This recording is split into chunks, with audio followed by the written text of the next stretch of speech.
এভাবে একবার গোবিন্দভোগের চালের কালাকাঁদ বানান, দারুণ খেতে লাগে। একবার খেলে বারবার খেতে ইচ্ছা করবে। এখানে গোবিন্দভোগ চাল নিয়েছি, 50 গ্রাম মতন চাল নিয়েছি। চালটা প্রথমে বাটিতে ঢেলে নেবো, আর ঢেলে জল পাল্টে 1 থেকে 2 বার ধুয়ে নিতে হবে। বেশি ধুলে গোবিন্দভোগের চালের যে একটা সেন্ট আছে সেটা কিন্তু চলে যাবে। 1-1.5 ঘন্টা ভিজিয়ে রেখেছিলাম, চালটা খুব ভালোভাবে ভিজে গেছে। এখন ছাঁকনিতে একটু ছেঁকে নেবো। জলটা ঝরে গেলে মিক্সিতে দিয়ে দেবো, 2টো এলাচ দিয়ে দেবো আর কিছুটা কাজু বাদাম দিয়ে দেবো। দিয়ে এটা গুঁড়ো করে নিতে হবে মিক্সিতে।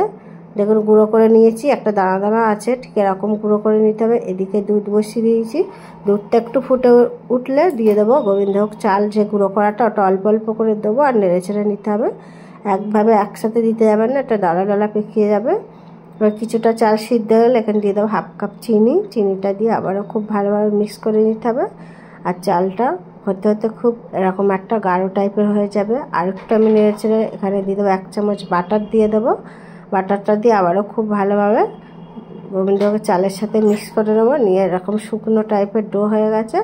একটা থালাতে একটুখানি বাটার ব্রাশ করে অল্প পেস্তা ছড়িয়ে দিলাম, আর দিয়ে দেবো মিষ্টির ডোটা এর মধ্যে দিয়ে দেবো। দিয়ে খুব ভালোভাবে সেট করে নিতে হবে। ওপর থেকে দিয়ে দেবো পেস্তা। ঠান্ডা হয়ে গেলে এবার পিস পিস করে কেটে নিতে হবে।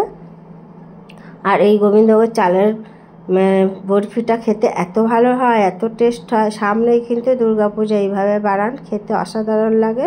একবার খেলেও কিন্তু বারবার খেতে ইচ্ছে হবে, কেউ বুঝতেও পারবে না যে গোবিন্দভোগ চাল দিয়ে এত সুন্দর একটা কালাকাঁদ মিষ্টি হয়। দারুণ লাগে খেতে।